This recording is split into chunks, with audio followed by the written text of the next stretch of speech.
Meta va ouvrir une boutique physique et Société Générale fuit Hong Kong. Bienvenue en Planète Bourse.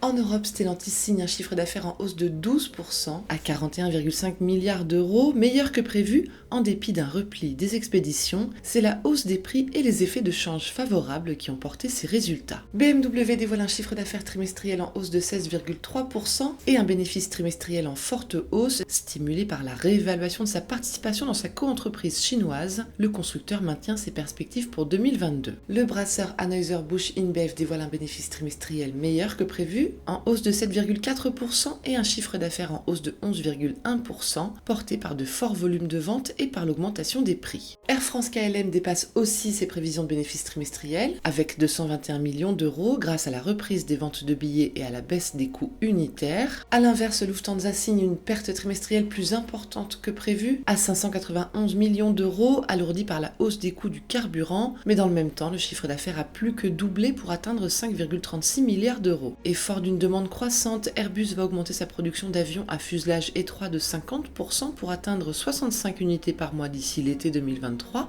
et 75 unités par mois en 2025. Aux États-Unis, dans quelques jours, Meta va ouvrir une première boutique physique en Californie. La maison mère de Facebook a dévoilé un aperçu de ce qu'on trouvera dans ce magasin, un écran géant pour montrer des jeux sur ses casques VR et des salles pour tester les dispositifs d'appel vidéo. Volkswagen veut étendre sa présence sur le marché nord-américain. Le constructeur va donc intensifier ses investissements, notamment dans les véhicules électriques, pour porter sa part de marché aux États-Unis à 10% d'ici 2030. Berkshire Hathaway poursuit dans les énergies fossiles. Le groupe de Warren Buffett a augmenté sa participation dans Occidental Petroleum et détient désormais 15,2% de la pétrolière. Uber dévoile un chiffre d'affaires qui a plus de doublé au cours du dernier trimestre et il publie des perspectives optimistes pour le trimestre en cours, mais son titre est plombé par son rival Lyft qui signe des résultats décevants et annonce des primes pour attirer les chauffeurs qui pèseront sur son résultat net. Intuit, le concepteur de logiciels, va payer 141 millions de dollars pour mettre fin aux allégations de marketing trompeur. Son logiciel TurboTax trompait les usagers en les incitant à payer pour remplir leur déclaration d'impôt alors qu'ils pouvaient le faire gratuitement. Contexte difficile pour les assureurs américains. Allstate Corp dévoile un bénéfice net ajusté en baisse de 61%, affaibli par la hausse des accidents et des coûts des sinistres. Situation similaire pour MetLife qui affiche en plus une baisse des revenus de placement. JD.com rejoint la liste noire de la SEC. Le gendarme des marchés a ajouté plus de 80 entreprises à sa liste d'entités risquant d'être expulsées des bourses américaines en raison du non-respect des règles d'audit. Bénéfice trimestriel record pour Shell à 9,13 milliards de dollars, soit le meilleur depuis 2008. La Major annonce par ailleurs cesser tous ses achats de pétrole brut russe à long terme, à l'exception de 2 contrats avec un petit producteur russe indépendant qu'elle ne nomme pas.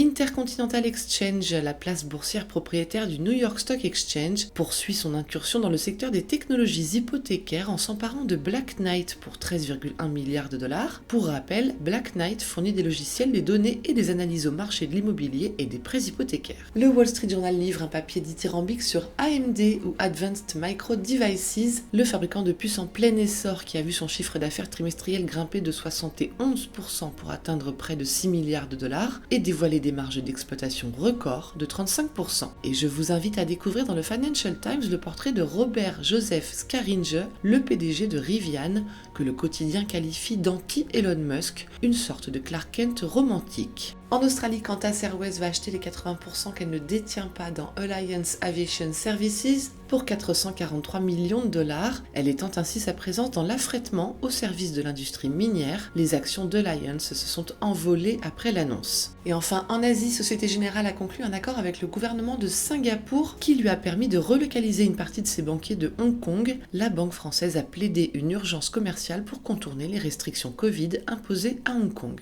Voilà ce qu'il fallait lire aujourd'hui sur les unes du Monde. Excellente journée à tous et à demain.